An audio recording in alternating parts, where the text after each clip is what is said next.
বন্দে পুরুষোত্তমম। আজ 25শে ডিসেম্বর যীশুখ্রিস্টের শুভ জন্মদিন। আজ এই পুণ্য দিবসে আমরা কিছু গুরুত্বপূর্ণ তথ্য জেনে নেব। একদিন 25শে ডিসেম্বর তারিখে জৈনেক নিয়ত সেবক কথা প্রসঙ্গে বলেছিলেন, আজ 25শে ডিসেম্বর, আজকের তারিখে আকাশের সেই নক্ষত্র দেখে যে প্রাচ্যের জ্ঞানীরা জেরুজালেমে পরম পুরুষের সন্ধান পেয়েছিলেন।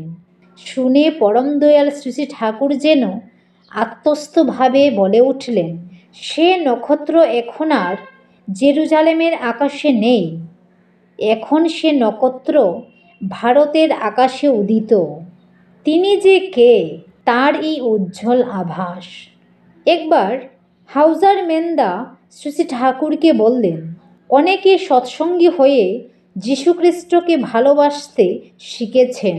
শ্রী শ্রী ঠাকুর তখন বললেন, তাই তো হওয়া উচিত। শ্রী শ্রী ঠাকুর আরও বলেছেন, লর্ড ক্রিস্টকে কেন্দ্র করে যদি আমরা চলতাম আর মানুষকে যদি তার প্রতি অনুপ্রাণিত করতে পারতাম, তাহলে এই অবস্থার সৃষ্টি হতো না। প্রত্যেকেই প্রত্যেকের স্বার্থ হয়ে উঠত, কেউ কাউকে মারার কল্পনা করত না। অন্যকে মারা মানেই তো নিজের বাঁচার ভিত্তিভূমিকে ক্ষয় করে ফেলা। মনে রাখতে হবে, যারাই তথাগত তারাই বিধাতা পুরুষের গুণে অভিষিক্ত, আর তারাই খ্রিস্ট। খ্রিস্ট মানে অভিষিক্ত। জয় গুরু।